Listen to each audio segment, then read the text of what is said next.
नमस्कार प्रिय सनातनी साथियों, स्वागत है आपका एक और नए वीडियो में। इस वीडियो में भी हम लोग कुछ ग्रंथों को देखेंगे। हमारे पास कुछ और ग्रंथ है, उस पर हम लोग चर्चा करेंगे। बहुत लंबा वीडियो नहीं होगा, छोटा ही वीडियो होगा। कुछ कुछ मुख्य ग्रंथ जो मेरे पास उपलब्ध है, जो आपके लिए बहुत उपयोगी हो सकता है। आप देखिए, जरूरी नहीं है कि खरीदेंगे ही, आप केवल देखिए, अवलोकन कीजिए और अगर आपको अच्छा लगे तो आप ले सकते हैं, नहीं तो सिर्फ आप देखिए। बहुत सुंदर सुंदर हमारे पास ग्रंथ है। चलिए आपको दिखाते हैं। देखिए, मेरे पास कुछ धार्मिक ग्रंथ है।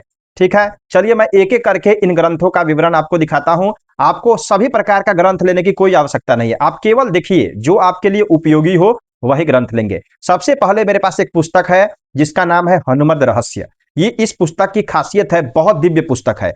इसमें क्या है, हनुमान जी के हर स्तोत्रों का जो विवरण है एकदम बृहद रूप से दिया हुआ है। ठीक है, डिटेल में हनुमान जी के हर स्तोत्र को एकदम विधिवत तरीके से दिया गया है। मैं इसका प्रयास करता हूं, विषय सूची अगर इसमें दिया होगा तो मैं आपको इसकी विषय सूची भी दिखा दे रहा हूं।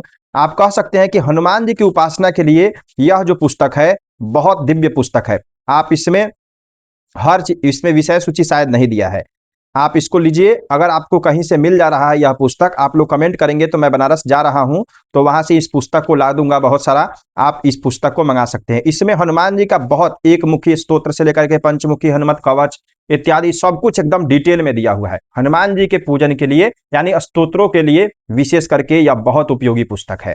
तो चलिए, अब दूसरा पुस्तक मेरे पास एक है गणेश उपासना। ये आपको दिख रहे होंगे। गणेश जी के उपासना के लिए ये बहुत दिव्य पुस्तक है। गणेश जी के जितने भी स्तोत्र इत्यादि आपको दिखाई देंगे। देखिए यहाँ पे लिखा हुआ है गणेश जी की उत्पत्ति कैसे हुई, उनके 8 प्रमुख अवतार क्या क्या है, उनके व्रत इत्यादि कौन कौन से होते हैं, उनके विभिन्न जितने भी उनके स्तोत्र इत्यादि हैं वो सब एकदम वृहद रूप में इसमें दिया हुआ है। गणेश जी के उपासना के लिए ये बहुत दिव्य पुस्तक है। ठीक है, अगर आपको ये कहीं से पुस्तक मिल रहा है, पवन पॉकेट बुक्स का है यह प्रकाशन। ठीक है, आपको कहीं से मिल रहा है तो यह पुस्तक ले सकते हैं सिर्फ अध्ययन के लिए।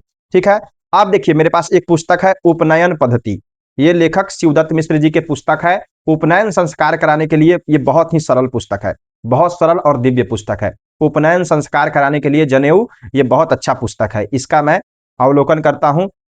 उपनयन के ऊपर जल्द वीडियो आएगा। मैं प्रयास कर रहा हूं उपनयन संस्कार के ऊपर वीडियो बनाने का। बहुत से लोगों को का ये डिमांड है, आप भी कमेंट कीजिए, मैं प्रयास करता हूं इस पर वीडियो बनाने का। ठीक है, अब देखिए, एक आपको यह ग्रंथ आपको बहुत कम जगहों पर मिलेगा।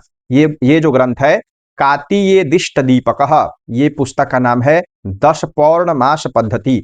यानी कि विशेष करके आप समझिए कि हवन के लिए एक बहुत बृहद ग्रंथ है। हवन कराने के लिए नहीं है, हवन में जो जो सामग्रियां होती हैं उसकी दिव्य जानकारी चाहिए कि शुरुआत क्यों होता है, किस चीज का होता है, या फिर आप कह सकते हैं कि बहुत प्रकार के हवन में चरु इत्यादि का निर्माण पात्र कैसा होता है, कुंड की माप क्या होती है। हवन का मतलब कह सकते हैं कि हर विधि को कुशकंडिका से लेकर सब कुछ एकदम डिटेल रूप में इसमें चर्चा किया गया है इस ग्रंथ में। बहुत दिव्य पुस्तक है। ठीक है, इसके पश्चात एक आप लोग, बहुत से लोग कभी कभी कमेंट करते हैं, जो पंडित जी आपके मैं ग्रंथ सारणी में देखता हूं दृष्टांत महासागर, ये कौन सा ग्रंथ है? तो देखिए, ये ग्रंथ नहीं है, ये दृष्टांत महासागर है, धार्मिक कहानियों का किताब। इसमें इतना सुंदर सुंदर कहानी दिया हुआ है, छोटा छोटा। जैसे मान लीजिए आप कभी बैठे हुए हैं तो आपका मन कर रहा है किसी प्रकार की कहानी पढ़ने का, तो आप इस ग्रंथ को रख सकते हैं। छोटा छोटा और बहुत मजेदार कहानियां, इसमें धार्मिक कहानियां दी गई है। बहुत सुंदर पुस्तक है ये। ठीक है, इसके पश्चात हम लोग देखेंगे एक पुस्तक है कृत सार समुच्चय।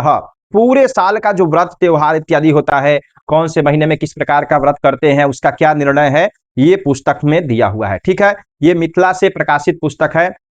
आचार्य जगदीश चंद्र मिश्र जी द्वारा लिखा गया है यह पुस्तक। बहुत सुंदर और दिव्य पुस्तक है। ठीक है, ये विशेष करके मिथिला के आचार्यों का यह पुस्तक है, लेकिन अब बनारस से भी ये प्रकाशित होता है। चौखंबा प्रकाशन का यह पुस्तक है। बहुत सुंदर पुस्तक है। तो आप इस पुस्तक को भी, ये केवल संस्कृत में ज्यादा इसमें दिया हुआ है, हिंदी बहुत कम प्रयोग किया गया है इसमें। संस्कृत का यह पुस्तक है ग्रंथ, जो अध्ययन के लिए यह पुस्तक है। ठीक है, आप देखिए, एक मेरे पास पुस्तक है चमत्कार चिंतामणि। बहुत से लोग सुनते हैं इस पुस्तक का नाम चमत्कार चिंतामणि। तो ये पुस्तक क्या है, इसमें ज्योतिष का एकदम वृहद रूप से वर्णन किया गया है। यानी कि कुंडली से लेकर के ज्योतिष में कौन से ग्रह का क्या फल है, कैसे है, ज्योतिष का ये बहुत दिव्य पुस्तक है। ठीक है, ज्योतिष के लिए यह पुस्तक बहुत सुंदर है। कुंडली और फलित के लिए, कुंडली फलित के लिए, यानी कि ज्योतिष का, अगर कोई आप ज्योतिष के पढ़ने के इच्छुक हैं तो आप इस ग्रंथ को ले सकते हैं। ठीक है, इसके बाद मेरे पास एक ग्रंथ है स्तोत्र रत्नावली। स्तोत्र रत्नावली ये भी बहुत सुंदर स्तोत्र रत्नावली पुस्तक है। इसमें क्या दिया हुआ है, संपूर्ण देवी देवताओं का स्तोत्र दिया हुआ है, ठीक है। स्तोत्र और उसका हिंदी अर्थ नीचे सब कुछ दिया हुआ है एकदम डिटेल में। सभी प्रकार का स्तोत्र अगर आपको पढ़ना है किसी भी देवी देवतागण का, तो मैं प्रयास करता हूं इसकी विषय सूची, हाँ विषय सूची यहाँ पे आपको दिखा दे रहा हूं, आप गौर से देख लीजिए, इसकी संपूर्ण यहाँ पे विधि दी हुई है, ठीक है। अगर आपको अध्ययन करना है तो यहाँ पे देखिए संपूर्ण देवी देवताओं का स्तोत्र दिया हुआ है। देखते होंगे बहुत से लोग स्तोत्र पढ़ाते हैं, तो स्तोत्र इसी ग्रंथ से लिया जाता है, इसी पुस्तक से। बहुत सुंदर यह पुस्तक है, ठीक है। अब देखिए यहाँ पे एक पुस्तक है मनुस्मृति, जो आजकल सोशल मीडिया पर बहुत ज्यादा फेमस रहता है। कोई मनुस्मृति को जलाते हैं तो कोई मनुस्मृति का प्रमाण लेते हैं, लेकिन मनुस्मृति से कोई अलग नहीं हो सकता है, इतना जानिए। ये ऐसा ग्रंथ है, इसमें जितने भी कानून हमारे पास पहले समय में जो ऋषि महर्षि कानून चलाते थे, वह इसी ग्रंथ के अवलोकन से ही कानून चलता था।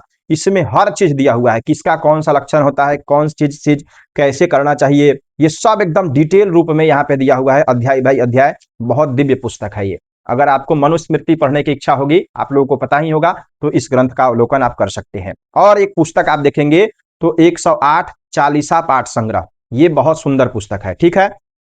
इसमें आपको सभी देवी देवताओं का चालीसा पाठ मिल सकता है। ये बहुत सुंदर ये भी पुस्तक है। अगर आपको चालीसा पाठ भजन इत्यादि संग्रह खोज रहे हैं तो इस ग्रंथ का अवलोकन कर सकते हैं। और एक चीज देखिए, मैं यहाँ पे एक पंचांग रखा हूं, ये महावीर पंचांग है।